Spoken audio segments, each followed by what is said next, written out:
ವಿಜಯೇಂದ್ರ ಅವರಿಗೆ ದುಬೈ ನಂಟು ಅಂತ ಪ್ರಿಯಾಂಕ್ ಖರ್ಗೆ ಮಾಡಿರುವಂತಹ ಆರೋಪಕ್ಕೆ ಸಂಬಂಧಪಟ್ಟಂತೆ ಸಚಿವ ಪ್ರಿಯಾಂಕ್ ಖರ್ಗೆಗೆ ಬಿಜೆಪಿ ಶಾಸಕ ಭರತ್ ಶೆಟ್ಟಿ ತಿರುಗೇಟು ಕೊಟ್ಟಿದ್ದಾರೆ. ಕಾಂಗ್ರೆಸ್ ಸಚಿವರಿಗೆ ಈಗ ಹೆದರಿಕೆ ಶುರುವಾಗಿದೆ. ನಿನ್ನೆ ಡಲ್ ಆಗಿ ಕೂತಿರೋರಿಗೆ ಇವತ್ತು ಅರ್ಥ ಆಗಿದೆ, ಇದು ಅರ್ಥ ಆಗಿದೆ.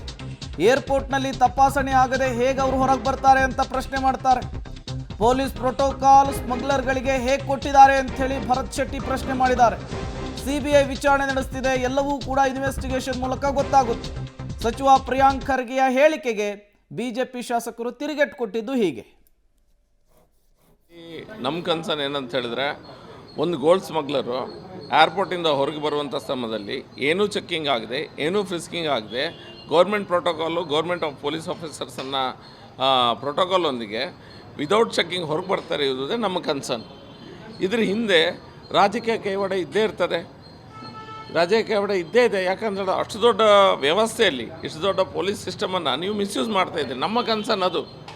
ಈಗ ಇವರು ಹಿಟ್ ಆ್ಯಂಡ್ ರನ್ ಆಗಿ ಅವರ ಮೇಲೆ ಏನು ಅಪವಾದ ಬಂದಿದೆ ಅದಕ್ಕೆ ಅವರು ಉತ್ತರ ಕೊಡಲಿ. ಯಾಕೆ ಪೊಲೀಸ್ ಫೋರ್ಸ್ ಯೂಸ್ ಆಗ್ತಾಯಿದೆ, ಯಾಕೆ ಪ್ರೋಟೋಕಾಲ್ ಕೊಡ್ತಾ ಇದ್ದಾರೆ, ಯಾಕೆ ಸ್ಮಗ್ಲಿಂಗ್ ಮಾಡುವಂಥ ವ್ಯಕ್ತಿ ಫ್ರಿಸ್ಕಿಂಗ್ ಆಗದೆ ಚೆಕ್ಕಿಂಗ್ ಆಗದೆ ಹೇಗೆ ಹೊರಗೆ ಬರ್ತಾಯಿದ್ರು, ಎಷ್ಟು ಸತಿ ಇದಾಗಿದೆ, ಅದಕ್ಕೆಲ್ಲ ಉತ್ತರ ಕೊಡಲಿ ಅವರು.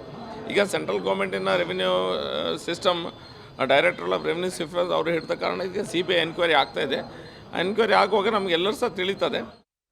ಇದು ರನ್ಯಾ ವಿಚಾರದಲ್ಲಿ ಆರೋಪ ಪ್ರತ್ಯಾರೋಪ ರಾಜಕೀಯ ಪಕ್ಷಗಳ ನಡುವೆ ನಾಯಕರುಗಳ ನಡುವೆ ಆಗ್ತಾ ಇದೆ. ಎಲ್ಲಿಗೆ ಹೋಗಿ ನಿಲ್ಲುತ್ತೆ ಅನ್ನೋದನ್ನು ಕಾದು ನೋಡಬೇಕು. ಇನ್ನು ಚಂದನವನಕ್ಕೂ ಈ ರಾಜಕೀಯ ರಂಗಕ್ಕೂ ನಂಟಿರುವಂತಹ ಹೊಸ ವಿಚಾರ ಅಲ್ಲ, ಬಟ್ ರನ್ಯಾ ವಿಚಾರದಲ್ಲಿ ಹೊಸ ಹೊಸ ವಿಚಾರಗಳು ಏನೆಲ್ಲ ಬೆಳಕಿಗೆ ಬರುತ್ತೆ ಅನ್ನೋದನ್ನು ಕಾದು ನೋಡಬೇಕು.